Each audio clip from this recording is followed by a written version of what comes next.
Good afternoon.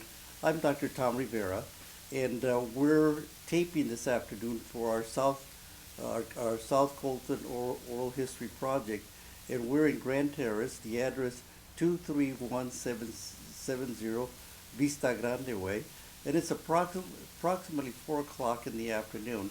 And behind the camera is our partner in crime that is helping us with the project. That's Mr. Frank Acosta. And Frank, if anything comes up that you would like to clarify, please chime in. And at any time that you would like to participate.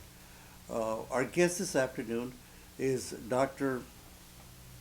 Ada Sosa Riddell. Did I pronounce it right? Yes, but my full name, Tom, is Adaljiza. Okay, would you pronounce it for me? Because that's a little tough for me. Adaljiza Sosa Riddell. Adaljiza? Adaljiza. Adaljiza? J is a J. Adaljiza. Adaljiza. And there's a name my father picked out in opera. And the opera is called Norma, and the name is Adaljiza, it's Italian. Adaljiza. But he spelled it, Uh-huh. I guess, in Spanish, and so he put Adaljiza.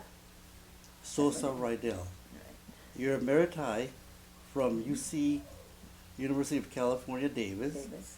And you just retired a few years ago in 2000. In 2000. Well, thank you for being with us this afternoon. We're in Grand Terrace, but I call it Colton. And I'm delighted that you were able to come down from Glendale and be with us this afternoon because I understand you're having a family reunion. Yes. Okay, good. Ada, did I pronounce your name right? You can call Okay. me Ada or Ada.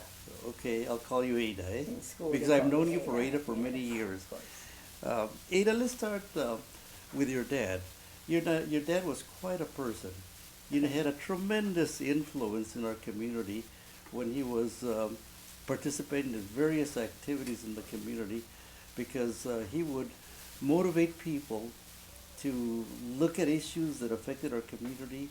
He would try and get them to participate and do something about those issues that affected them, be they discrimination, be their employment, be their educationally, but he was always there encouraging people to do something about them.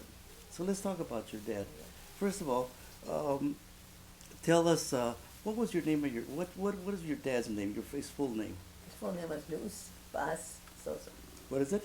Luz Paz, Peace, Paz Uh-huh. Sosa. Luz Paz Sosa. Uh-huh. And, They got spelled as Luz Das Sosa on his green card. uh-huh. So that was kind of mixed people up with Luz Paz Sosa. Luz Paz. And what about your mom? What My was her mom, name? Her name was Gregoria. She never knew me. Lopez Sosa. Gregoria Lopez Gregoria Lopez Sosa. Sosa. Lopez. Lopez. Yeah. Now, Ada, when did they come to Colton? I think they came out in 1933 Mm-hmm. in there because I think Irma was not born in Colton. She was born in some one of the railroad towns like Decalis, or they don't exist anymore. And he came here again through a network of people that he knew. Los Arandas, I don't know if you remember that. Yes. Arandas, they were from Leon as well. We knew each other in Leon. Okay. Uh-huh. So they somehow got connected down here in Colton. My mother said this was a barrio that she could live with. She didn't want to live, but living down with the gringos. Couldn't do that. She said that would be very horrible for her. Mm-hmm. So she said she felt that it was a real nice, sweet, little, snug little barrio, and she felt safe and comfortable. She wanted to stay there. And so that's why they bought a house. They bought that house in Colton, in South Colton, Mm-hmm. for $5 a month. That's your Payment. house on Yeah, Fifth the old Street. one. Yep. And The when broken did, down when did they shack. buy that? When did they buy the house? I'm not sure, but it had to be around 35 because I was born in it. Uh-huh. Okay, he was born in that house, and I was born there, Uh-huh. and Oma was born there. Well, so the younger In the Sosas house. were born Right. were So born there. I'd say 34. Uh-huh. Perhaps Irma wasn't quite. I don't know if Irma was born. She wasn't born in that house. No, but Pepino was. Uh-huh. And Pepino and Oma and myself. I understand that your dad, before he came to Colton, did a lot of traveling. Of course, yeah. Yeah, tell us about some of his travels that he had through the Midwest. he went to a lot of places. He came to the U.S., I suppose, more than once, apparently, before he brought my mother. And he went to work in Kansas, and he used to call it fiances. I never knew what the fiances was until many, many years later. I figured it out. So he worked in the stockyards. He used to kill the animals. He sent me a big, what do you call those things? Not too big of cement. A big martillos. He knocked them right on the head, he said. He must have been about 19 at that time. 17, a sledgehammer or a big mallet? It was a big mallet. Okay. It was a mallet. This is what I had been told. And then he also went to Texas. He went to New Mexico. What part of Texas did he go to? No, I don't know. Los Angeles? Yeah. He never talked about it. And he went to New Mexico? They lived in New Mexico for several years that I know of. But Mundo was baptized there. I don't know when he was born, but he was baptized. Yeah. Now, who is Mundo? Mundo is I have two older sisters, and then Mundo, and then Irma, and then Delina, and then Davino, and then myself. Would you go through that again? You have two older sisters. Who are your older sisters? Porfiria, my oldest sister. Okay. She was born in New Mexico. Okay. Or maybe in Mexico. Okay. Who knows? And then after Porfiria? And then Porfiria comes Librada. She's the one who became an RN, went to Berkeley, became a school nurse. She was very, very smart. She was at the Victorian High School here. And they were born in New Mexico, or Santa Rita, or wherever they lived. I don't know where. But the register place was the county seat was Hurley. And I heard that Hurley burned the county office, but they kept the records burned down somewhere around the 20s, so nobody ever knows who was born there. So the records were burned of your sisters. Yeah. Yeah. So they went by the census tract, which you had to do for a lot of people because they didn't have these records. But I found out that a lot of the Mexicanos said they were born in Hurley, New Mexico. Somehow they all knew about it. Well, that's the way to do it because there were no records. Again, all these networks that they had, they form each other. Yeah. And he also then went to. So there was no question about people that you don't have any papers because the records burned down in Hurley. Yeah. Well, that was smart. Well, I had a friend of mine, from some other random place, and he said, "Oh, my parents were born in Hurley, New Mexico too." I see. We put our heads together and we figured it out. After Librada, who followed? After Librada comes Mundo. Mundo was he went into the military. Of course, he was drafted during World War II. World War II? World War II, and he was in the Air Force, which was part of the Army. And he flew belly gunner. The B-20, the B-17s? B-17s, or B-20s. So he flew from England to Germany. They lived in England and he flew to Germany. Yes. And how many missions did he complete? I don't know. I can't tell you that. But his buddy in the Air Force was Luis Contreras. I interviewed Luis. We interviewed Luis, and he was a prisoner of war. He was a prisoner of war. Yeah. Exactly. And we all thought he was a drunk. He wasn't. He was suffering from so many distress syndrome, I'm sure. And then who followed Mundo? And after Mundo was Irma. Well, she had another child there, Julieta. She died when she was 2 months old. Okay. She died of whooping cough. My mother took her to the hospital. Here in Colton, or? In Seminary, Okay. And then Irma followed? And Irma followed Julieta, and then it was the only baby that my mother lost. And she didn't have any other stillborn or dead babies. So and she had a healthy bunch of monsters. Well, quién sabe. After Irma was Delina, Maria Delina. Maria Delina also became a nurse, and she did in Paso Robles, the longest time. And then after that comes Aquino. Comes who? Aquino, Randy. Oh, Randy, okay. Spartago. Yes, Spartago, He came after that, and he's been in Colton. He's been in Colton all this time. And then after Randy came you. And myself, and then Omar. And then Omar? And then Carl. Well, Omar was a very good friend of mine. We grew up together. We did a lot of things together, starting in third grade. Yeah. Third grade, we met in third grade at Garfield School and became very good friends. What did you guys call Omar at school? Omar? We called him Omar. You know how you guys name? I don't remember what. No, I just remember Omar. Well, Omar, they sent another Omar first thing on kindergarten. A big note says, please give each child a different name. His name is Tiberio. Tiberius is his name, real name. His full name is Tiberius. Well, his name that my father gave him was Tiberius. Okay. Tiberio. Tiberio. Tiberio. So somebody, the teacher said no. Uh-huh. Better give him a different name. Uh-huh. So my sister had sat down with Omar and some Life magazines, and they looked at pictures, and he says, this one, General Omar Bradley. Is that how? Is that, Yeah. that how he got his name? Yeah. Because they saw a picture of Omar Bradley on Life On Life magazine. magazine cover, yeah, when he was, of course, very popular. Uh-huh. Yeah, Uh-huh. and Omar said he liked that one. Uh-huh. And so he knows his name. It was Omar forever. And then later we figured out, well, that was kind of a Middle Eastern name. It wasn't too good for him. So it was And Omar then Tiberio. the baby is who?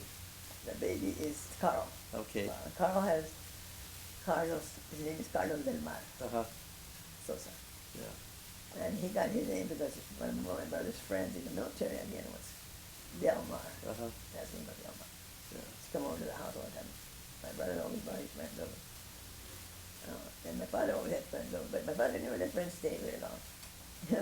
He was too busy. In and out, he had a lot to do. He didn't have time to sit around That's right. yakking with them. Yeah, talking about your dad, he you mentioned that he was quite busy.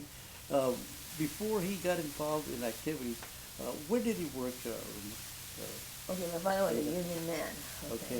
He used to work for Kaiser or the cement plant. Uh-huh. Union shop, head cook union shop. Uh-huh. So he was dedicated. He was like a revolutionary. He went through, he believed in all the process. He wanted to have been, I think, Riddell Sosa, we hear that. So he was a union man. He was a union man. Uh-huh. So he worked everywhere he could, except for the places that had union shops. Uh-huh. So he worked selling paletas, for example, He sold paletas también. Paletas in Santa Ana, Uh-huh. in Orange County, and then he got arrested because he was selling the workers to strike. He was selling paletas. He was selling paletas. And then he also worked in the orange orchards. Of course, he picked oranges. My brother Mundo, he took him to pick oranges. Mundo said, I'm going to go to the military. That was the end of the orange picking career for my brother. My father picked oranges if he had to. All his life he was never afraid to go out. Uh-huh. When he was older, when he was in his 50s, he was a young kid that picked melones here and the So whatever. So whatever there was around to do, and then Uh-huh. also my father cut everybody's hair in the neighborhood. Uh-huh. And then he was also fixed the shoes, zapatero in Mexico. Mm-hmm.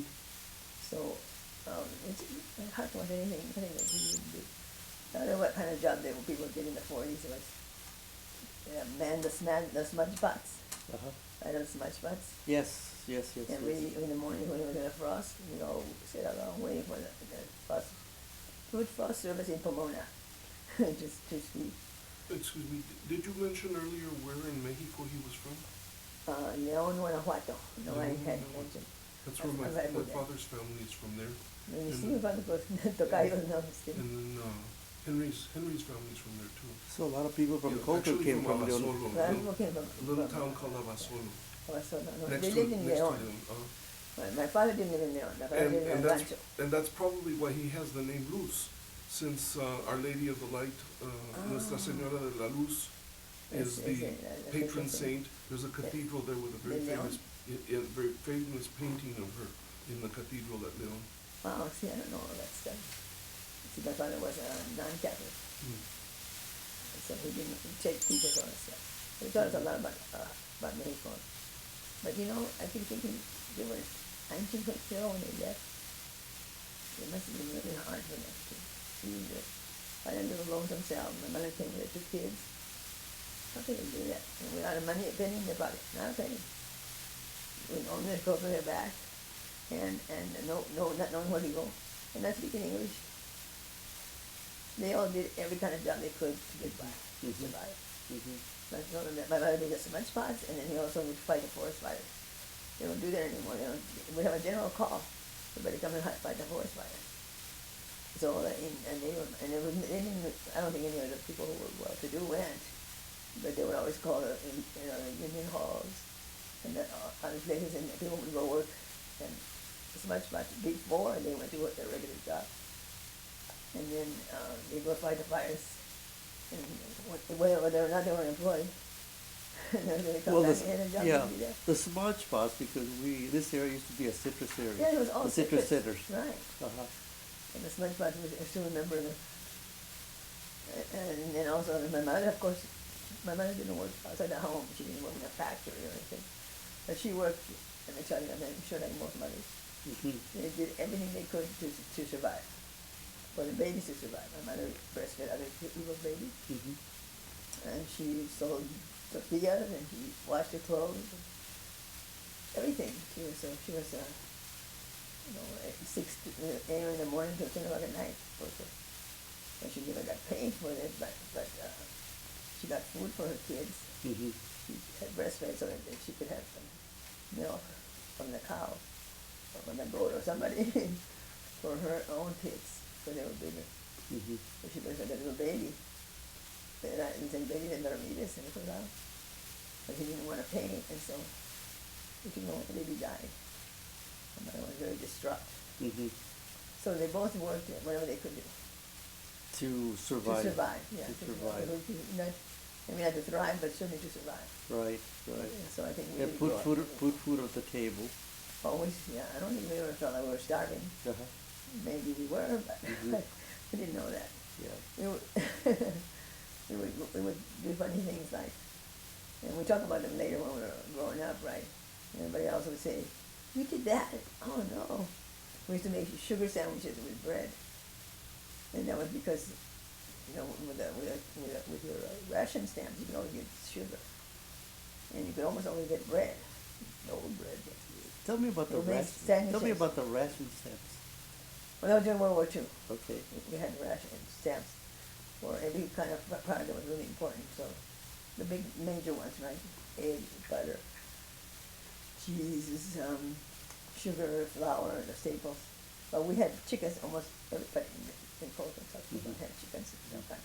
So we always had fresh eggs and fresh chicken meat, but Mm-hmm. you don't want to kill the chicken because they won't lay the eggs. Yeah. So you try to keep, maybe once a month you can Mhm. chicken that you would kill on your own. And there were other things like shoes and clothing. It was on ration as well. Gasoline. Yeah. Oh, and then you couldn't get gasoline unless you were an ambulance driver. You just couldn't get. So everybody was told to park their car in the garage and put them on the blocks. And there were no cars running the streets. Maybe that's why we were so safe. There were no cars on the streets in those years. Except the emergency vehicles. Yeah. And I think it lasted for about 4 years. Uh-huh. Rations. My mother had a ration book for each kid. And I guess the women would sometimes trade up stamps, like green stamps. Yes. So it was just really it was a very strange time looking back. Well, it was like you said, Ada. It was a time when we were at war, and it was a time when our family needed to survive. It was a time that we needed to do whatever we needed to do to survive. Right. To survive. Yeah. Let me kind of shift gears a little bit. Your dad always was a person that thought outside the box. He didn't march. He had his own drum that he marched to. Very smart. Yeah, very, very independent kind of person. And you mentioned the names that he named his children. They were not, No. ordinary names that other people would name their children. And the other thing that was different about your dad, he liked classical music. Yes. He enjoyed classical music. How did he develop a like for classical music? No idea at all. But tell us how he kind of played classical music at the house. He loved opera, particularly. He knew all the old composers. He just had a very brilliant mind. Mm-hmm. When I was teaching at Davis, I had a letter from my father. He told me he figured out, calculated everything about what the British would say, people would say to get rid of the monarchy. And that was calculation, but get rid of their sapphires and all this stuff. And I said to somebody, one of the professors, I said, see, my father, he was the smartest man I've ever known. professor, all of you guys, all of us, he's smarter. And they say, oh, that's not true. Yes, it is true. To me, it's true. People thought about such sayings, you know. Come up, like I say, calculating how what the British were gaining it under the monarchy. So of course he was a Democratic party. He went through. He believed in justice, of course, and not injustice. He was a Magonista. He was a what? Magonista. What's a Magonista? Magonista is syndicalists. Anarchic syndicalists, they're called in people. They call what? Anarchy. But they weren't really anarchic. What they were was syndicalists. Mm-hmm. They believed that the country should be run this way by the labor unions, and then they would be called sindicatos, and syndicatos. Yes. And they should run the country, the cities, urban centers, and the villages should be run by the villagers. Mm-hmm. And then they would have a central government that would be interfered if possible, and that's why they called it anarchy. Mm-hmm. But they didn't want a strong central government. Uh-huh. And that was very much a very popular kind of idea at the time. Mm-hmm. I don't know. You could word now, Mm-hmm. but it's true. That was kind of nice or appealing, right? Labor unions run the cities. Not such a bad idea, but a little bit hard to do. Yeah. So he was and he believed that he was a syndicalist. He liked to read all the stuff about my own. He liked to read all history books, everything in history. Anything you could give him that he could read, he'd read. Mm-hmm.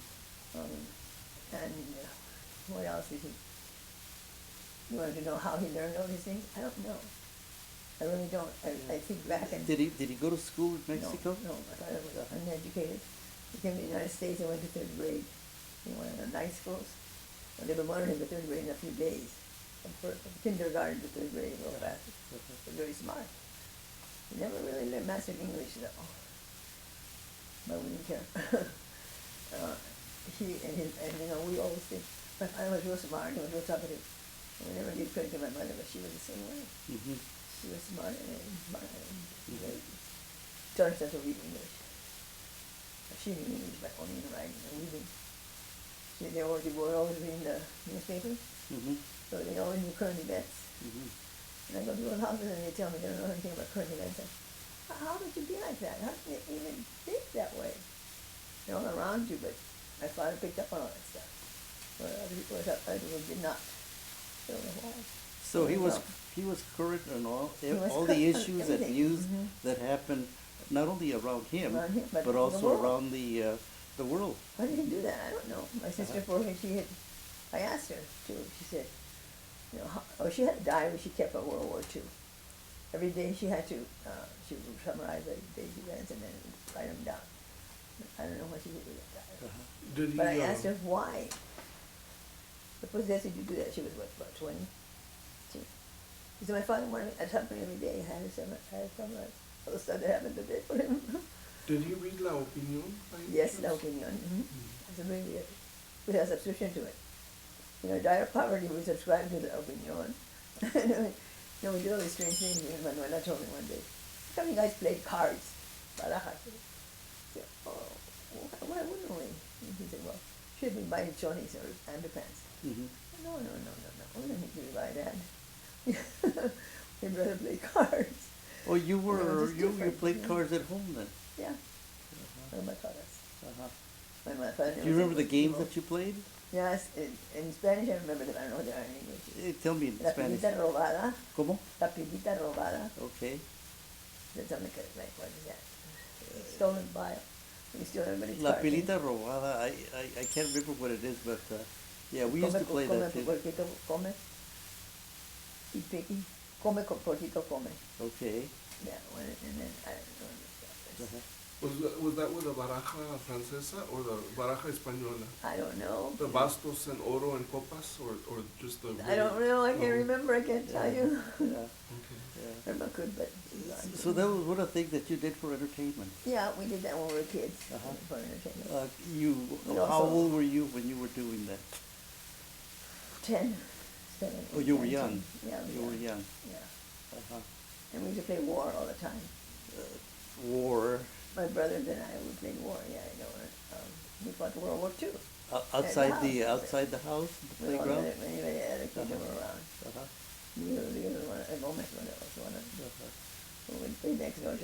Can you remember some of the kids that were your neighbors? We didn't have any neighbors. Okay, first of all, because if you remember the house, it's kind of sitting all alone. It's the last house on the block. It's a very long block. And the last house, except for the last one, it was Isabela, la habitación, Rieles. It was the very last house. What was her name? Again, G-U-E-L. Uh-huh. La habitación, y Susana. Everybody else in Colon was doing except my mother and father. Sosa and Goya. I don't know, lots like that. And so there was not very many neighbors. And so the next door to us was Ramirez, and he was a very, very introverted person. And he didn't have any children, the kids were all grown up. And he never allowed them to play outside. But we were playing outside all the time. And we used to climb his fence, Ramirez's fence, go over the side, but he had goats or I don't know what he had. But Ramirez was always getting us and we said, hey, come in, jump the fence. Sálganse de Yeah. aquí, sálganse de aquí, There was get out of on here. the other Yeah. side there were no fences. Uh-huh. There was 3 or 4 empty lots, Uh-huh. which we roamed and we played war. We hide in the trenches, we made trenches, and as I said, we played war, and I have a scar from World War II Uh-huh. that my brother Omar put there. So those are the kind of things we played. We played The that one. scar, how did you get the scar? Oh, my brother Omar took a rifle, not a rifle, it was a rusted piece of rifle. Okay. He threw it to give it to me, and he hit my head. So I always tell people I had a scar from World War II. Uh-huh. From the war. Uh-huh. The kid was always in charge of it. All the maneuvers. So you guys had a lot of fun. We had a lot of making, fun, yeah. putting together activities that kept you We busy. made 'em up. Yeah. We played Huevos and submarine. everything else. You did what? Played submarine. I don't know what submarine is. Was a game that were really getting popular actually. Uh-huh. The use of the submarine was really publicized. So Irma decided we were going to play submarine. I think all of us had a very, very strong imagination, all the children. Uh-huh.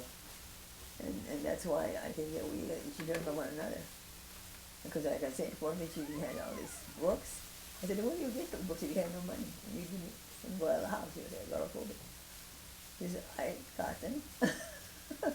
He said, my mother would give me money, or I'd send away from them. And my father would give me one little bit they had money. And I'd get the books, and those are the books that you referred to.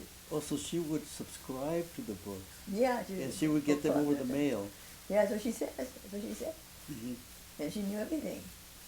And I would go, and then of course, rather when she went to college, to Berkeley, she came back, loaded with science words, Uh-huh. books, and all the nursing books, and her communicable disease books, everything, for teaching the community. She was inquisitive in Very trying to get inquisitive, information yes. on just anything that she was Right. interested in. Right, Uh-huh. everything. She was in everything. They taught her before we got Nevada, they taught us, Nevada taught me all about science. Mm-hmm. And I was going to talk about the human body. Right? Mm-hmm. And people would say, that's dirty, Ada. And I said, well, I don't care if it's dirty or not. It's in a book. Ada, you're describing things that are not typical of a Not Mexican typical. family. What I don't think there is what any led typical to thing. your family being interested in other things that other families were not interested Well, I in? mean, my mother and father, they were both very interested. They were very outward looking. I don't know why. They were not, what kind of people, and they did not sit around dwelling in the misery. Mhm. They never did that. I never once heard my mother say, I'm too tired.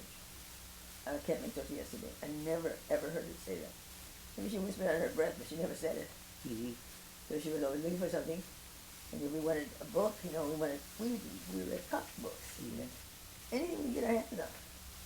We used to play games with us, Reader's Digest. With what? Oh, with Reader's Digest? We invented all these Porky and Irma and things. And to teach us. And our kids, and we did all these things. They were hokey, but we would entertain ourselves for hours and hours. Mhm. We had to learn words from the Reader's Digest. Mm-hmm. So we say, okay, find this word in the Digest. So we had to find it in the magazine. So we ended up learning how to read ahead of our time. I don't know Mm-hmm. anybody else. Mm-hmm. Mm-hmm. And writing, and then poetry, and my father taught me how to read and write Spanish at the third grade. So And how old were you then? I was 10 and Uh-huh. 9. Mhm. They had me write my letters to my aunt, who was a nun in Guanajuato, Mexico. She was at I don't know the name of that monastery. I mean, it was another, I should know, but I don't remember something about, no, I can't remember. But it's in a letter. I have a bunch of letters from her that she sent to my mother. Uh-huh. And she was a nun there, so they had me write letters to her. You know, And that's how you learned how to. So I learned to read and write Spanish. Uh-huh. The other kids, they didn't want to learn. I mean, they didn't want to sit down, sit still. So they learned, they spoke, the Omar, and Carl. They all spoke Spanish, they didn't know how to read and write Spanish. Mhm. So I was much of an advantage when I went to school, and they Mhm. pull out my, take a class in Spanish. Oh, okay, I can do that. I Mhm. knew how to put the accents, I knew how to spell them. Mhm. And that was all done to me by my father and my Riddell. Mhm. And then my brother, when I was, first went to college. First year she went to Berkeley. Mhm. Came home with a Christmas present for me. And it was for everybody else, but it was a book. A story for every day of the year. And I loved that book. It was fat. And I read it over and over and over again. Because I imagine a story for every day of the year. Your sister went to Berkeley, Librada went to Berkeley, Mhm. and when she came home bought for this book Christmas, for me. Yeah. she brought you a book. Yes. Yeah, and the title of the book was what? What is it?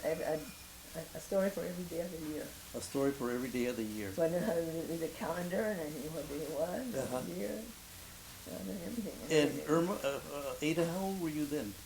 I must have been about 11, 12, 10, 9, 11, 10, 12. 11, Okay, yeah. okay. But before I was 12. Uh-huh. But she came back to live in Bolton after she finished college in Berkeley. She lived there for a couple of years, and then she got married. And I lived with her for a year or more. I went to her for a summer, took care of her kids. So we spent a lot of time together. Yeah, so you went to Berkeley. Yeah, I went to Berkeley because my sister went to Berkeley. Okay. She said No, but I meant to take care of her to kids. Yeah, I was when I was 14. One summer. I was 14. Yeah. Before we move into that area, let me ask you another question about your dad. Mm-hmm. We were talking about your dad thinking outside the box and doing Mhm. things outside the box. Did this? How did this affect the family? Because I would imagine that neighbors and friends and everybody else would say, "Well, Sosa is kind of a different kind of guy." Yeah. How did that affect your lives? I think very, very greatly. The first thing my father had done was, in most families even today, Mexican or any other kind of family, he did not touch alcohol. He did not have alcohol in the house. Nobody ever had a party, a wild party in our house. They never had a beer in their refrigerator, never had a refrigerator. No, nothing, ever. My father didn't touch anything allowed in the house. So that was the first thing that was removed from us. My first experience, and never saw your father get mad. And then he beat my mother once in a while, but still, it wasn't a crazy life with alcohol. He would just get mad when we did misbehave. So we expected that. Mm-hmm. And then the other thing he did was he always encouraged reading. He wouldn't let us. We used to listen to music, the classical music, on the radio. And it was what's the name of it? It was a top best opera for the day or something. Mm-hmm. He listened to it every day, and he would like after he came home from work, about 6 o'clock or 7 o'clock, and we were not allowed to watch to listen to the radio until when that was on. We couldn't listen to anything on the radio. So to this day, he hated television too. Later. To this day, at 5:30, I start thinking about it on the TV. Mm-hmm. I never liked it. I don't even think about it. Like I don't put that in novelas. I just can't stand it. Mm-hmm. And then all of a sudden at 5:30, I said, "Oh, they're kind of weird, huh?" But he really influenced us, even though he didn't judgment us. Mm-hmm. He didn't sit we sit there like a little. He was just the example. Yeah, he was an example. Uh-huh. He used to be into the movies a lot. We used to walk up behind him like little ducklings. Mhm. And so he spent a lot of time, when he had free time, he spent a lot of time with his Mhm. kids. Mhm. And the kids were too old when he went. But he both, he had to spend time with his family and spend time with his friends. He was just a people man. Mhm. People man. Mhm. Well, I'll tell you one little story about him. This is not when he was in his 60s. He was sick. He started, he had cancer. And he went up, I told him he had to come and live with me up north because I didn't want him alone. So he said, okay, well, I'll try. But he didn't, I don't want to leave Colton, so. It must have been his 70s by then. And he was was pushing around in a wheelchair. So he went to Davis with me for, I don't know, about 6 months, and he ran away. He only ready to go home. And then he tell me, he said, one of the students came to him up and took him back to Colton with Davis. I said, oh, my father, how can you do this? But I couldn't stop him. He was all mad. So he did that. But when he was in Davis, he had a great time. Because he went to all my meetings with me. And he listened to all the machistas. And he'd talk to them, and he'd tell them, muchachos, this and that. He would give them lectures. And one of my students got very attached to my father. Very attached. We used to go and visit him in the rest home. So one day we could come visit my father. But one day he told this guy a story at some party. And he said, the guy came over to me and said, when was your father in Germany? I said, in Germany? About married in Germany, are you crazy? Well, he told me all about how he met Hitler. And you don't know what he said to him? And I said, he's pulling your leg. No, he's not. He was adamant that he was so believable, the way he described Hitler and the way he did him talk. And I said, you're crazy. You're going to get hold of my father. You're really dumb. I was so impressed. Let's talk about your dad and los progresistas. Now, what were los progresistas? I know they were a mutual aid society, and what was their purpose? Mutual aid. They would help each other out. If somebody was hungry, they were starving, they would give them whatever they could. They went to jail especially, or they got deported. And they would go and take them food and clothing, or whatever they needed, like them housing. So they really concentrated on the survival of the community. And I guess it was true all over the state. But it didn't spread to other states like Texas. Texas had their own mutual aid societies, and I think the big one, Frank, was the one that was in Tucson that started in 1989 or something, or 1999. But anyway, they had them all over. They had many logias, many mutual aid societies. But our society was progresistas. Yeah, I imagine I read that they started here in the area in 1929, and that they were they existed all the way from Palm Springs all the way to San Jose, and in total we had about 68 lodges de los progresistas. His father was one of the main persons. Pardon? Dora Felix is her father. Well, yeah, talking about the one in Colton, Dora Felix's father, Joe Felix, was the person that chaired and ran the progresistas here in Colton. Yeah, and Dora mentioned that your father and her father were very close friends. That they were always together. They were always together. Their house. And they were always promoting the progresistas. And like you mentioned, providing aid for people in the community that needed aid. And the other one, cultural events, like that. And the cultural events were las fiestas patrias. Las fiestas patrias. I was very much involved in those. Yeah. And he was the one who's really raised the money to build the Patio Supremo. They had that fiesta. Well, tell me about el Patio. Patio Supremo. Did that belong to los progresistas? I don't know for sure, but it involved other organizations that might have been just one. And what year was that, Ada? Look, El Patio is on O Street. About 1959. Okay. Well, about the 60s, 70s. Yeah, the property is between 8th and 9th Street. Right. On O Street, right. On the north side of O Street. Yeah. Right. Uh-huh. But I think, no, I think it was a shared thing. Everybody jumped in. What was the name of the group of the mujeres? It was like the mujeres that I might have belonged to. Can't think of the right, correct name, I'll think about it. But anyway, it was the Trabajadores Unidos, Sister Mexicana, and then one other group I might have belonged to. It wasn't, it wasn't, it wasn't, I can't believe it. Yeah. It was, I had to look it up. But I know how to look it Tell up. me those names again that you mentioned. They Social- were probably involved with the properties on Right, Oak Social Street. Progresista Mexicana. Los Progresistas, You know, los Trabajadores Unidos. Trabajadores Unidos. And I have receipts from them, so I know what I belong to. Okay. And then my mother had another one, something from the League. Mm-hmm. So they had a women's league. Uh-huh. My mother belonged to it. And so they would be together working on all these issues. To build a Baptist Supremo, and my father wanted scholarship. Mm-hmm. But he enjoyed the Baptist Supremo because then he had all the fiestas, but he was in charge of it. There's a soft drink in their house, piles and piles of soft drinks my mother took care of. No alcohol. Remember that?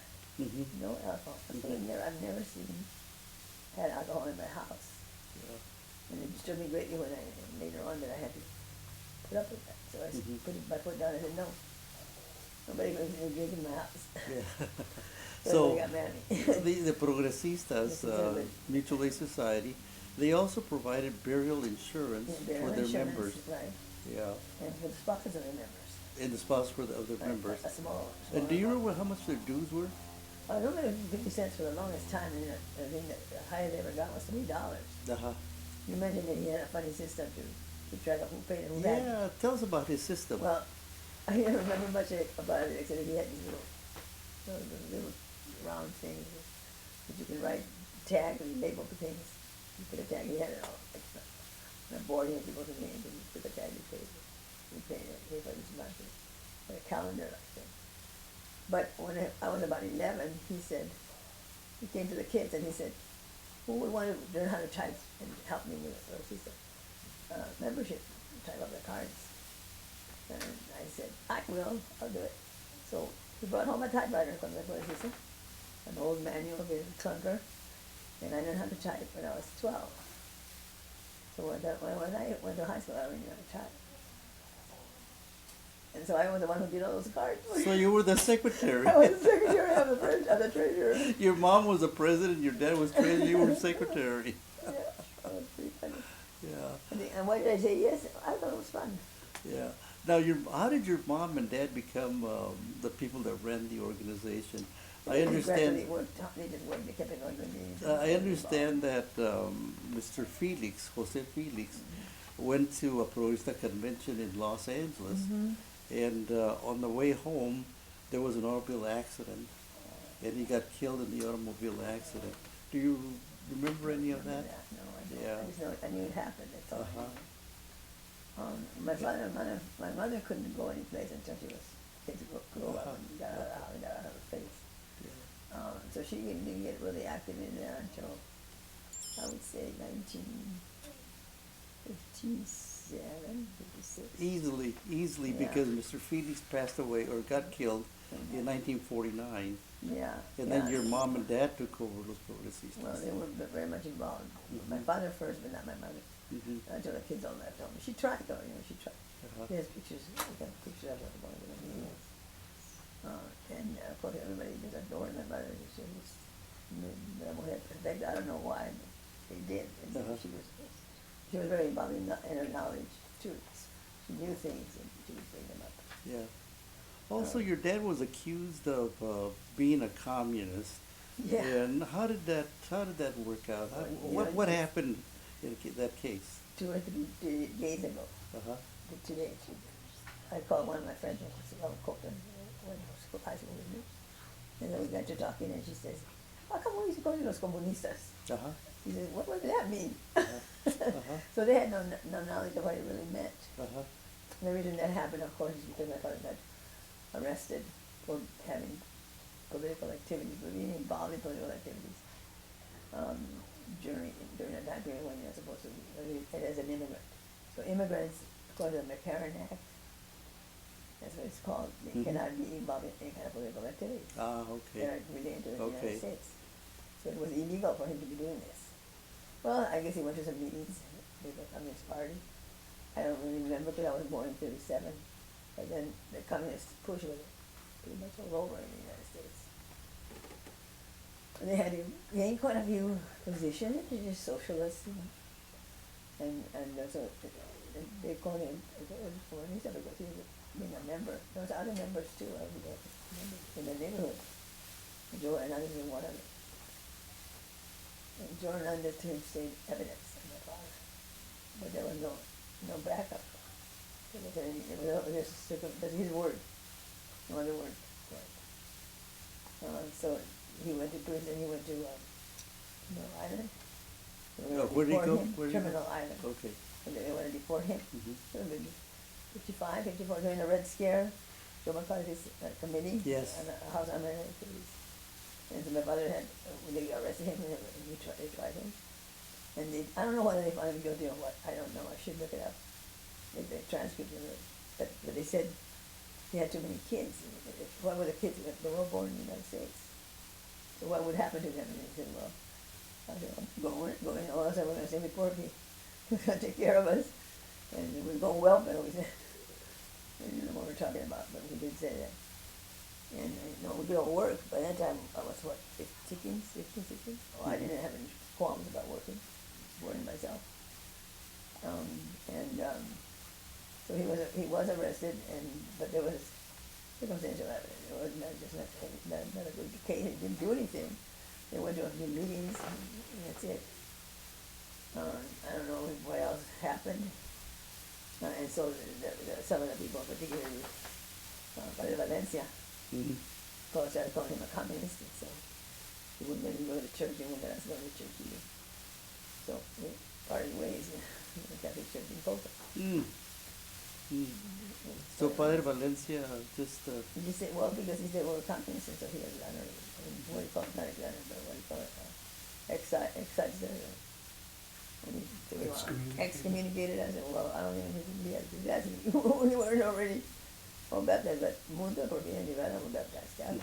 But your dad was not religious anyway. Yeah. So he didn't want to do any more baptism, no more. That's why I say, now you were asking about how he got his names and stuff. Well, he wanted unusual names for his kids. They all got unusual names. He just didn't want to go with the ordinary.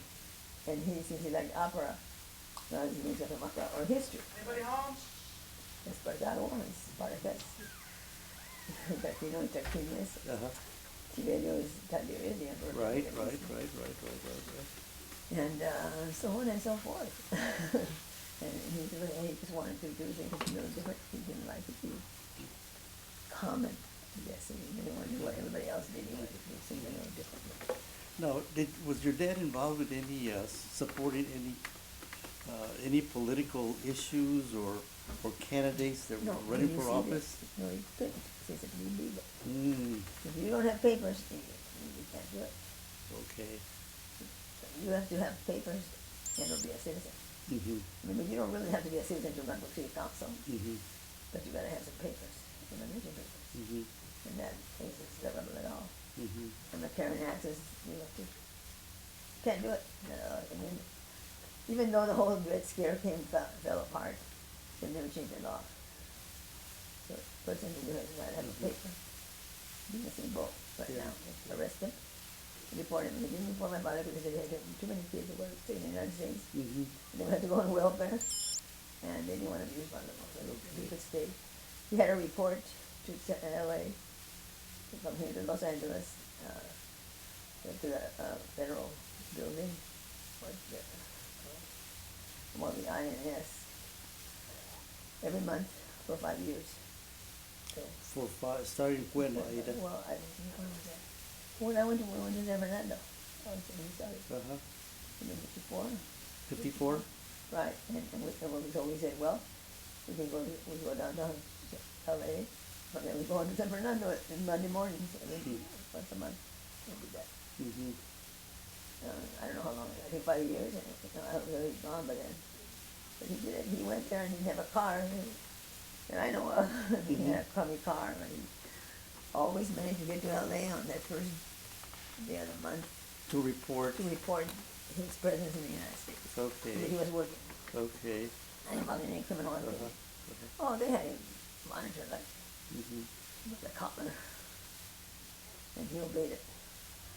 So they had him well monitored, And all his kids. and he just followed the whatever he needed And to what do. he had to do, the minimum he had to do Mhm. to be conforming to the law. Hmm.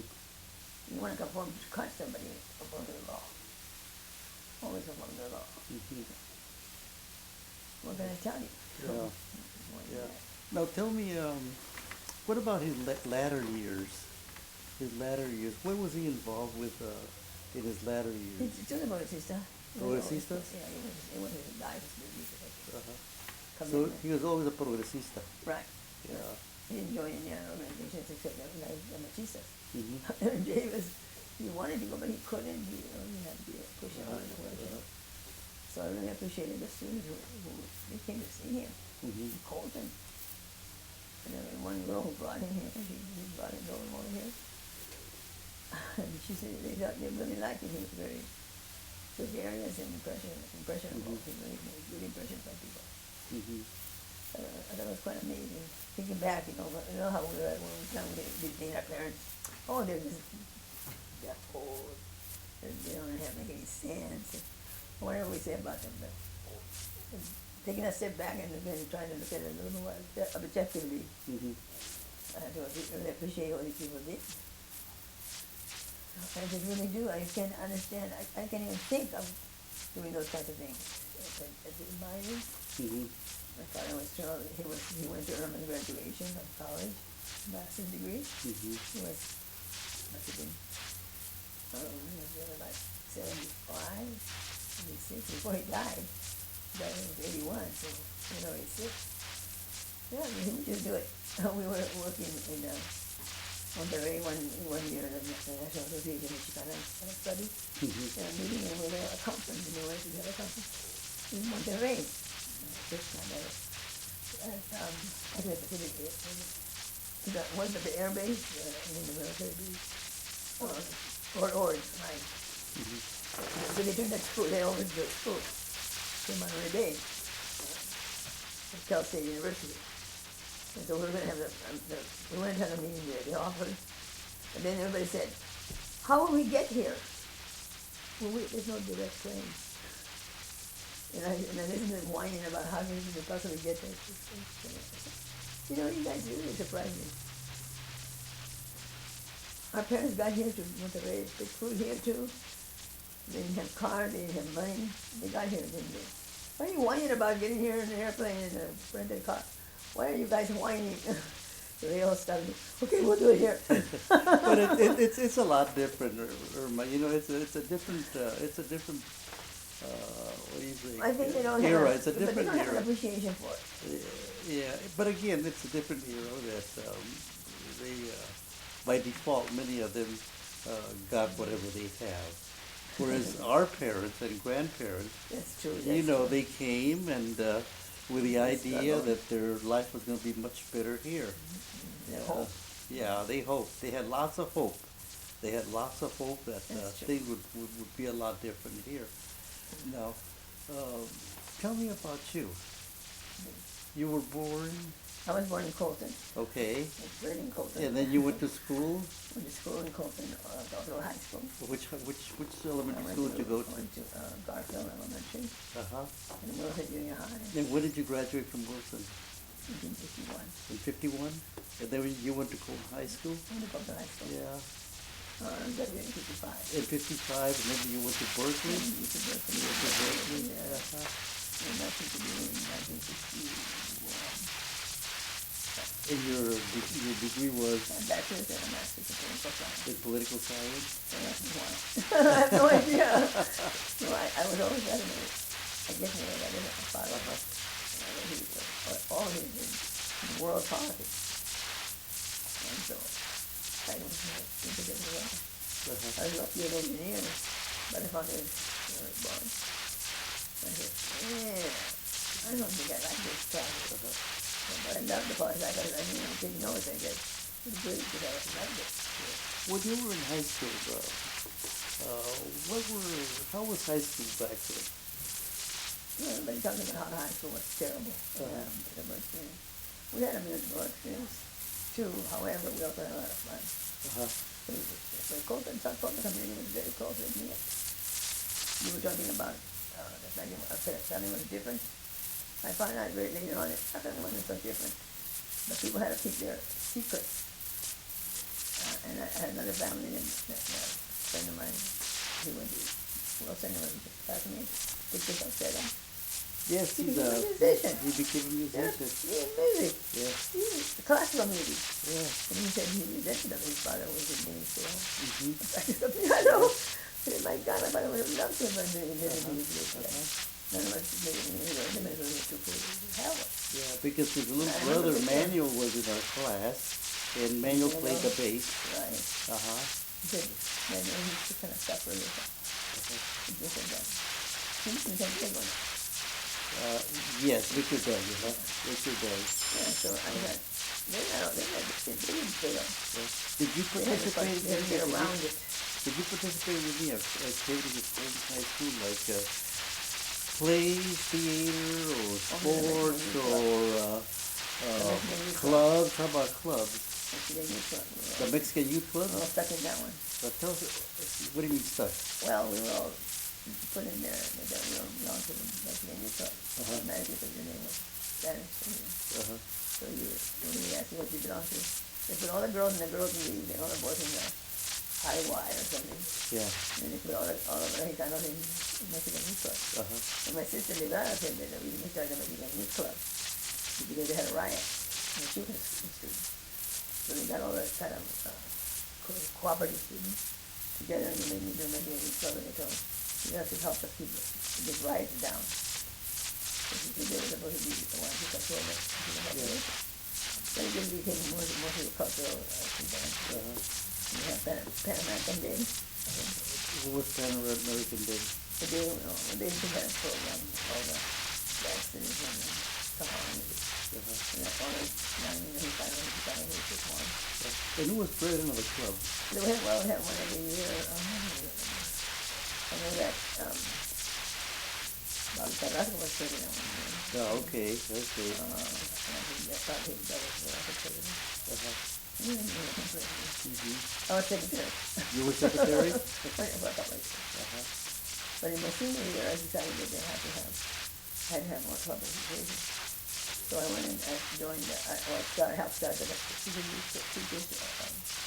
of America. Okay. And so I was in that. And then I was in Mexican Youth Club. I took the secretary, more prominent that way. And then I also was part of the Scholarship Society. So those are my main clubs. Okay. I was active, but not super active in that school club. Did you ever go to any football game or basketball game? Yeah, I game? love the basketball game. I love the football game. Yeah, I mean football. We go around and make a lot of noise. We call her cheerleading section. So we would yell real loud on purpose. And we would yell certain who we saw. So you go out there and cheer for the Yellow Jackets? Yeah, we cheer for the Yellow Jackets. But I don't know why. I have no idea. Well, I'll tell you why. I do know why. And that was because our parents were only let us go to school activities. So we did, better than sitting home and doing nothing. So we went to the vacations.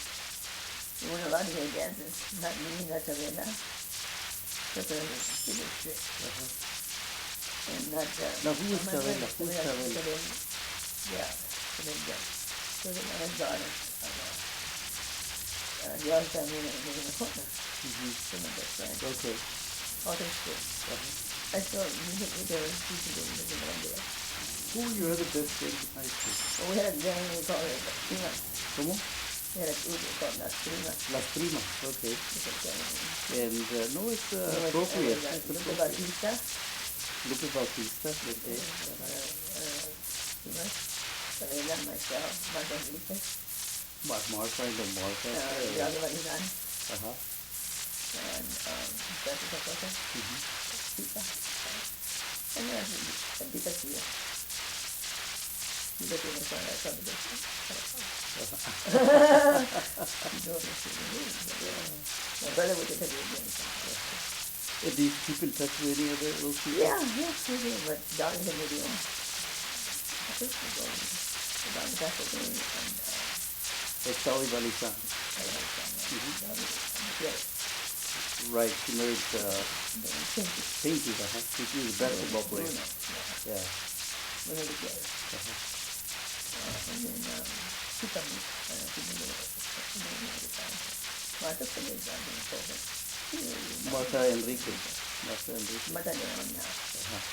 They're very smart person. You know, when they talk to my friends, you really don't have nothing to talk about. But Martha will always come in a conversation and she could be very lively and I really like her. You remember this, you remember that, you just talk about that, my spark. And you really remember her from best of all. So she's very sharp, very sharp. Very sharp. What about Lupe Bautista? I think that's a girl too. All the things that have been in college. And she was really smart. I had a hard time keeping ahead of her. So those are my main friends, and then I found a lot of girls and come and go. Now, what motivated you to go to Berkeley? I just I don't know, really, this is all about college and all that, about the idea. And then when I was 12, we went to San Jose, and my father took us, and my mother took us over to Oakland, Berkeley, where I was living.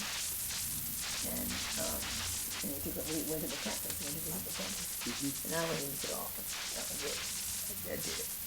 Strawberry Creek, we went up into the tower. The tower. And they got a side there. It was just phenomenal. I don't know any American place like that. Like a paradise to me. And I said, this is what I'm sure. I want to go to the infinite place I have a few buildings. I want to go to Berkeley because I want to go to Strawberry Creek. And I want to go up and look at the hills and good there. It's very beautiful. Think you read about it. So I really strengthened my position. I came to the very end. I said, I never really tried. I tried to really try and I got accepted. I went there and I got in. Jerry knows Jerry Rogers is going to be right. He's talking to me. Ha! No, I didn't do it. Bob, anyway, it wasn't anything like that. But, that was when we had already graduated. And I was working in a little big, taco stand that's right there in front of Valley College. Oh, across the street from Valley College, yes. It was called Big Bob Yes. at the time, and we made hamburgers and things. But I worked there, and one of my friends, John Pace, came over and said to me, "Oh, are you going to college yet?" And I said, "Oh, I've been going to Riverside. I've been accepted." And he said, "Can you use Riverside?" Just opened up about 3 years before. Right.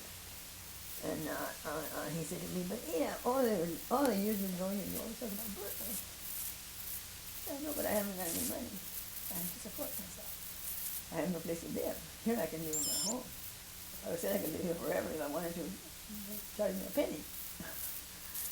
So, but he did say that. But I don't have any place to go. He said, "But you have to apply." And I said, "Yeah, but, you know, but." I said, "But I haven't sent my transcript." This was like July, and the deadline was, I think, like end of July for applications. I don't even know how I did it, but he went. I said, "I haven't got time to go get the transcript. I have to go get my transcript, and I don't have a car. I have to walk over there. So I used to walk to the places, but I thought to take the bus and walk. Nothing of it, I guess. And so he told me, "I'll go get your transcript for you, and I'll pay for it." He did. He went and paid for my transcript and sent it to Berkeley. Now, who was this? Don Pace. Don Pace. He used to work for the bank. I think he's probably owned the bank at the time. One of the banks, First National or something like that. Anyway, so he went and sent my transcript to Berkeley. And I sent my application, and I got accepted. And you started and graduated when from Berkeley? From 55. 55? Fall 55, and I graduated. Well, I was gone for a year, dropped out when we built the South. Now, there's a real story. The South. That he's been in the South. That was phenomenal. And then I came back and went to get my master's, so I actually spent 6 years, but 1 year. Now, when did you meet your husband, Bill? Met Bill in my second year, sophomore year in college. He lived in the dorms. The first year I told you, I said, well, where am I going to live? Well, my sister finally called and said she was rented a house. She had two kids. And it was walking distance to Berkeley. I just stayed with her. Okay. She had 3 bedrooms now, not just 2. So I said, okay, all right. My father said, okay, you can go. My mother said, okay, you can go. So I went. And then the next, but the goal was to get into the dorms. And it wasn't that much more expensive. So when I got to Berkeley the first year, I got a job in the library. And I kept that job for that 5 or 6 years. Yeah, and when did you get your master's, Ada? I got it in 61. And when did you get married? I got married in 57. 57? Yeah, it was one of those strange situations. I had given up boys forever because I had affected my grades. So I didn't want to date any boys. I don't date boys. I don't date blonde boys. I don't date brown-haired boys. I don't date blue-eyed boys. I don't date So anybody. along came Bill, and that was the end of it. That was the end of your promise. I know. Yeah, what a guy, what a guy. It was kind of funny. Yeah. But you don't, things that usually happen sometimes you don't expect happen at all. And so that was how I got into Berkeley at the very last moment. We didn't even write an essay, Tom. Yeah. We didn't have to do anything. I don't remember doing anything except I had taken an essay. But you had good grades. I know, but You had Berkeley's good Berkeley. grades. But you had good And I grades. said, Yeah. how did I get in here? And later on, when I was a professor, one of the professors said to me, you went to Berkeley? And I said, yes. And he says, how did you get in? I said, well, I think through the doors like everybody else. He said, no, I mean, maybe have your money, and all this stuff. And I said, well, you're showing your biases. And then you got a doctorate degree in poli-sci. poli-sci, and you got it from UC Riverside. Yeah, it was when they had just opened their program up too, the PhD program, about second year. And so I applied for that. And I had been encouraged to apply because I used to take night courses all the time. I couldn't stand not going to school. School was so much fun for me. It was just fun. Always fun. enjoyed school, eh? Yeah, I just liked to read the stuff and talk about it. And you have quite a reputation at UC Davis, eh?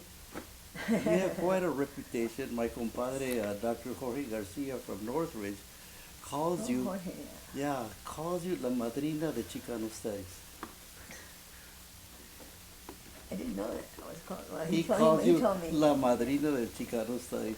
Now, why would he do that? Because I was vocal. I spoke out.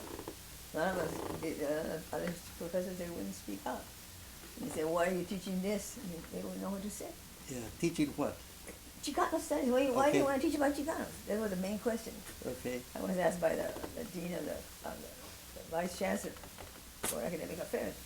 Well, couldn't I teach Chicano studies in a couple of years of courses? I said, no. Yeah, you could. I said, maybe you could about 1,000 years from now in Germany. It's just not, he missed the whole point. But the other people wouldn't speak up.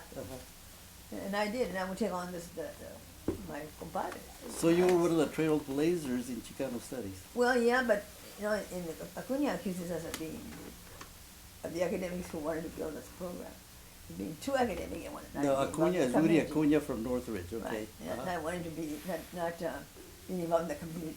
Uh-huh. I said, you're crazy. All of us have been involved in the community. That's why we're here, because we want to help, we want to make a difference. We all do Latin American studies because we hate all this way the Latin Americans are being treated. We all wanted to be revolutionary, we all wanted to go doing Che, we all wanted to be Tanya. I said, you're crazy. Why, how can you even say that we want to go a different track, we want to just build a discipline. No, we want to build a discipline that involves the community and represents it and gives it a voice. That's what we're trying to do. So maybe that's why he calls me that. Because otherwise, I told this Maria and all the other people. I was a reviewer for the campuses for CSUN and for Cal State LA. I was an academic reviewer. It was a lot of fun. Mm-hmm. Oh, it was fun to watch. Yeah. And I told them, if you don't take Chicano studies seriously, nobody else is going to. Mm-hmm.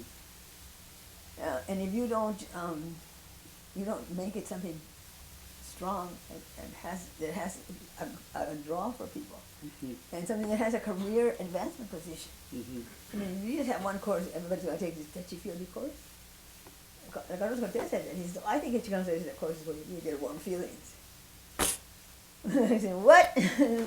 Now, Carlos Cortez is a professor of history at Right. UCR. Uh-huh. Yeah. I mean, that's very cute and very sweet. It doesn't go anywhere. Mm-hmm. So why would you take Chicano studies if you want to make a living somewhere doing something in the community? You wouldn't do it. So I said to them that that what they need to do is to poster up their master's program, get to work and develop some good courses and write some good books. Uh-huh. Something that we can have substance with, Uh-huh. or there is substance in that. Uh-huh. And it's not because we want to be away from the community, it's because we want the community to prosper, Mm-hmm. to run the world. And my saying was, but it's good for the world, it's good for Chicanos, it's good for the world. We're not asking for people to be criminals. Mm-hmm. They said more pot. No, we didn't say anything like that. He said, we want justice, we want peace, we want land, we want people to be free, people to have food. We want to participate. We want to be there. We want Right. to be able to have some power over our own lives. Uh-huh. Self-determination. I mean, we said all those words. Uh-huh. Were they just empty words? Uh-huh. I want to make them real. And I know that one of the places where you can make it real is the university. Eventually they probably change.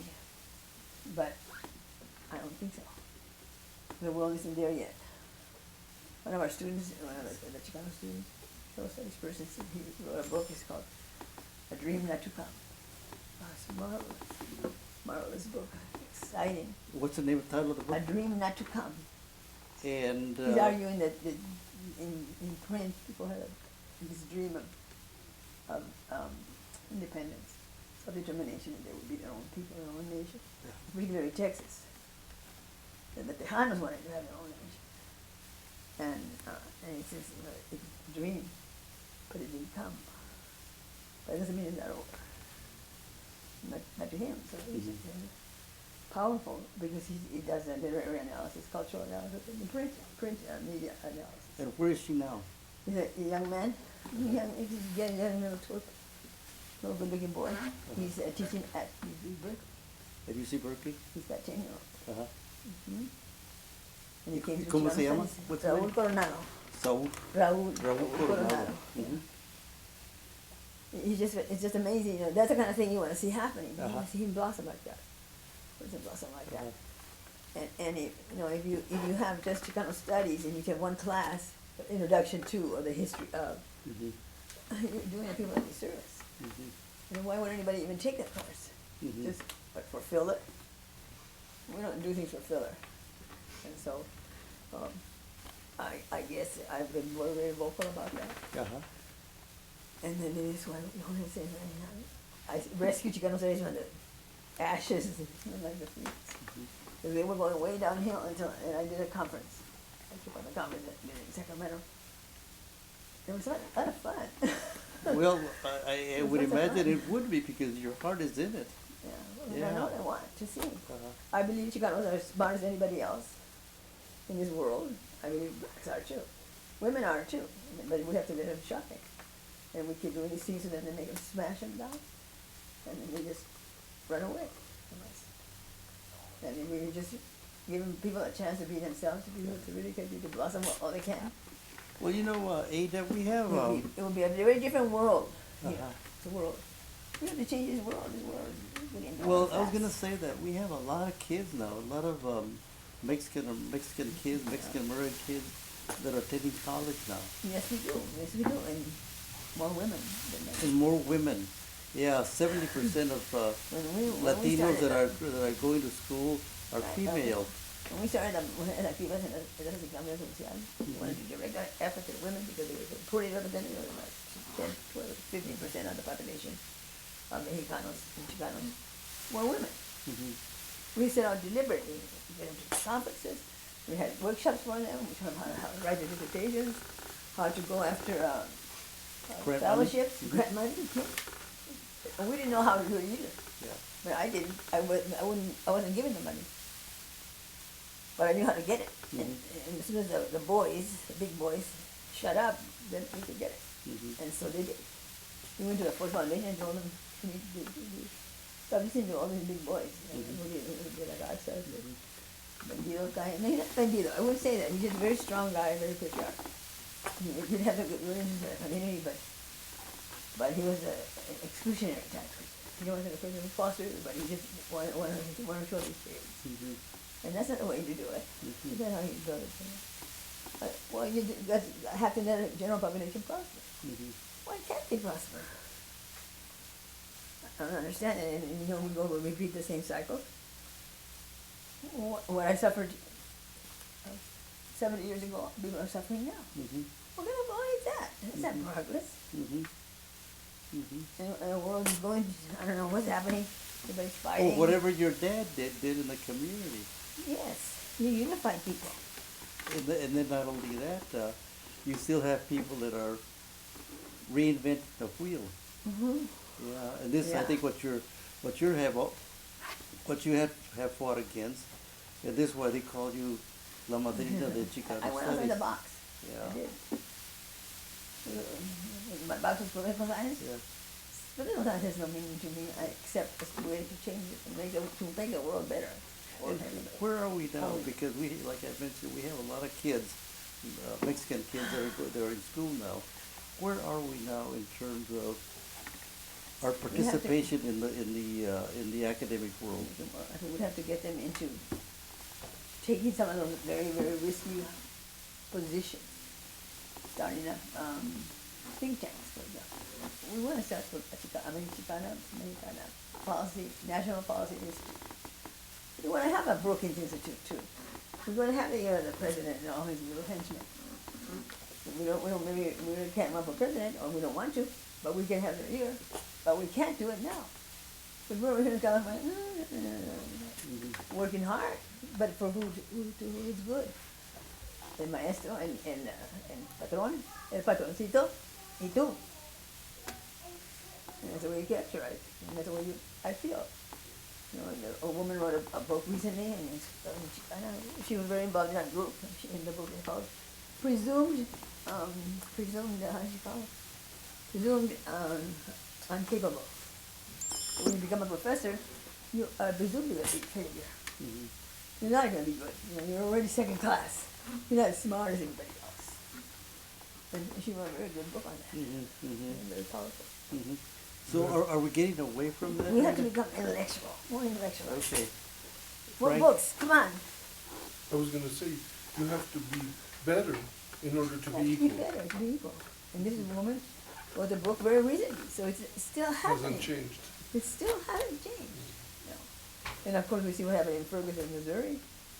What has changed? It's ridiculous. Are we teaching our students, our young people, about how not to be racist? No, we're teaching them how to be racist. More and more. So it's incumbent upon all of us to make these kinds of changes.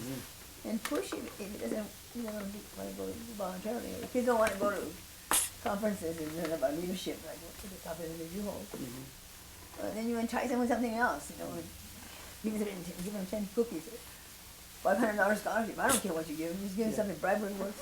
Well, then use it. Right. And these kids, they may have a little bit more money than we have, but they're poor. They're in the lower 50% of the population. They are. So they have more money than I had, but they have to have more money. They gotta have a car. They gotta have this. They gotta have that. A computer, a cell phone. I had, my brother bought me my typewriter when I went to college. He bought me in high school. I wanted to type, but all I had was the clickety click and the other resista. Most of the letters didn't work. So I wanted a typewriter. So my brother, Aquino, said, okay, I'm working, I'll buy you a typewriter. He bought me a $95 typewriter and gave $5 a month. No. layaway or whatever.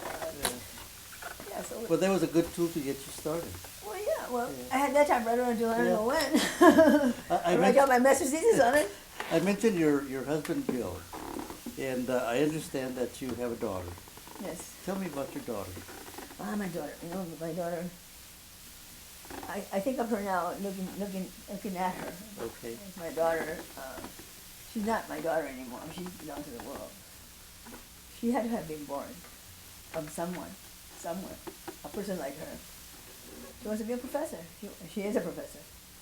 She wants to write brilliant books. She wants. She's not an anti the community. She's not uninvolved. She cares about the community very much. But she wants to contribute something very important. Now, where is she working? She's working at Cal State Northridge. Ah, okay, okay. She's a part-time professor can get a dissertation. Uh-huh. Or the dissertation is a major stumbling block for everyone. For everyone. You know. It took many years, and then you look at it like me, we have this argument, ongoing argument, my daughter and I, about my dissertation. She says, Mom, why didn't you publish it? I said, because it was no good. She said, but you got to accept it. I said, yeah, but it was not right. Yeah. It was screwed up. It was just not, didn't do anything. It wouldn't go anywhere like this. She needed a lot more So she's busy. so she's busy doing hers. teaching. And, She's working on her dissertation. right. And just doing as much as she can She's, in the when she's classroom. dancing as fast as she can. Good, Yeah. good. And Bill, he was gonna be what was it, biology? No, a biochemist. He wanted to study the brain. Uh-huh. The reason we got together was because he wanted to really study science, and he was a history major, right? So, but he wanted to be a science major, and I was a science major, but I became a poli-sci major. So we reversed. But I was really taken by the ideas that he had, Uh-huh. and I thought they were wonderful. And how many years have you been married now? How many years? 50 something? 55. 57 through So, now. 57 years. Congratulations. 1957. Yeah. Congratulations. And don't ask me why, I don't know. Well, it Well, was meant to luckily be. I arranged It was meant to be. It was meant to be. Yeah. Let me ask you the last question. Looking back in your life in Colton, and what is the best memory or the best experience that you can think of that happened while you were growing up in Colton? It's a hard one. However, I have this dream, recurring dreams, and Colton in my dream has become a space station. It's like it's a little satellite, the old house, right by the tracks. It wasn't right by the tracks, but in my dream that's what it is. And there's a bubble that travels throughout space, and so people get into this bubble and go around space. And our land base is my own house in Colton. Uh-huh. I don't know what that means. I haven't figured that one out yet. Mhm. But it means something, because I keep having this recurring dream. So I think it's kind of it's become an ethereal place. And my nephew Marshall's death has just really hit me that Now, the Marshall end of it. is, who is Irma's Marshall? son. Irma, your sister. And what was his name? What was his name? Marshall Sosa. Okay, and he passed away? He passed away a month ago. Okay. And he was 60 at, years old. and he was at the which He was university? in Marymount University. He had a Marymount. house over there, Yeah. and they were getting all kinds of awards for bringing in Hispanic students. Mhm. They were a Hispanic serving institution, so they were getting big bucks from the federal government. Uh-huh. And it's those bucks that they're getting that I want to see put to the right place. What the heck, we don't have to train people who are very well to do. No, So he was in their area trying to make sure that the minority students got the money. well, he was following his aunt's Yeah. quest to get people into college. Yeah, Yeah. he was transforming their life. Ada, we've been here for a little over an hour. Now, did I forget anything that would be? Well, I was looking around. Yeah. We didn't talk about how do we know that Colton, racism in Colton. Oh, okay, okay. Tell me And about when that. do we know that? Yeah, tell me about that. I think I learned it very early on. And, you know, the town was divided along the railroad tracks. Yeah, north Southern and Pacific, south. yeah. Yeah, and we didn't venture out there. And Victor told me that he didn't venture out this way either, south. He said, because you guys live in a godforsaken place. There's nothing but sand dunes out there. You know, we all had this kind of different vision. That's where we lived. But so we all knew that. You don't go, and you don't go over here because if you do, you're gonna get beaten up or arrested. And so we only could go to the movie theater on Sundays. There was Mexican Day, the Colton Theater, and the Colton Plunge. Only on Thursdays when they change the water. Before they, you know, you go back to swim. Before they change the water, they change the water. And the Mexicans couldn't swim in that pool. We couldn't drink in the water fountains at the municipal plunge, at the municipal park. So we knew them. It was just like in your face. Yeah, It'd be stupid not to think that we were basically. yeah. I mean, you call it something else, Mexican. Prejudice against Mexicans, but it was basically. We knew, and it Yeah. was there because of de facto segregation. That's the way it was. Yes, that's the way it was. That's how it was. And I had many nightmares about incidents of racism and violence in the town of Colton. So I was afraid. A lot of times I was afraid. Or even like when the Hells Angels formed, afraid to death of those Hells Angels. Get us. I was in high school. We feared it. And I also dreamed that there was like a Nazi concentration camp. I don't know where I got that idea. I must have seen some pictures. But they came in my dreams and they were in Colton, the back streets of Colton. Ada, They were you concentration mentioned that we knew that we lived in a segregated community. We just knew because of all the experience that we were exposed to. Well, let me ask you another question. Did World War II, you know, your brothers and your family friends in Korea, after those soldiers came back from serving their country,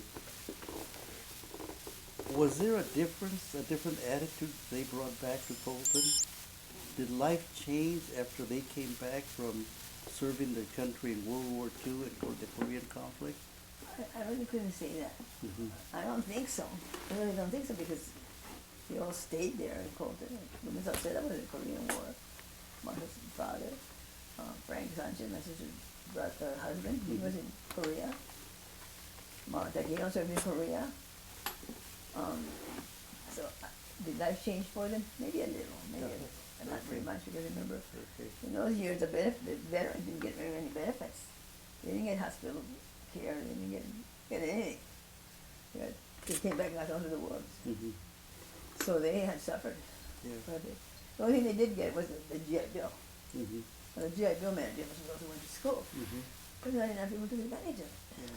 Because I was thinking, you know, Brown versus the Board of Education, 53, that right after that, you know, we could not buy houses past the railroad track, Right. but we had many of the GIs from World War II and Korea use their housing loans to buy new houses in the Rancho area or on Mill Street. But they had to be some new houses, and there weren't any.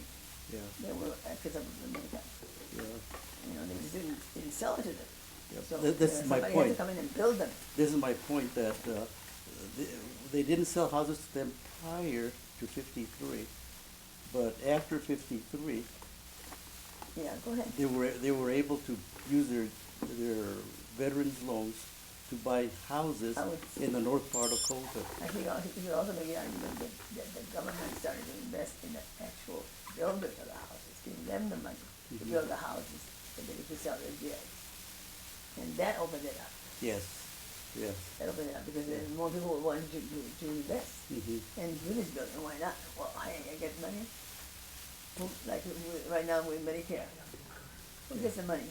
Have you ever got money in your hand from hospital? No. Who gets it? Goes right to the provider. And hope the best for you.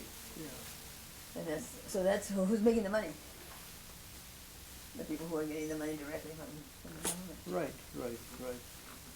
I guess my point was that many of our kids that were soldiers were able to cross the railroad tracks and buy new Yes, houses they were. on the other side of town. Yeah, but it did take I a think they while. were It took a like- few years for the government to figure out that Yeah. it wasn't gonna work the other way.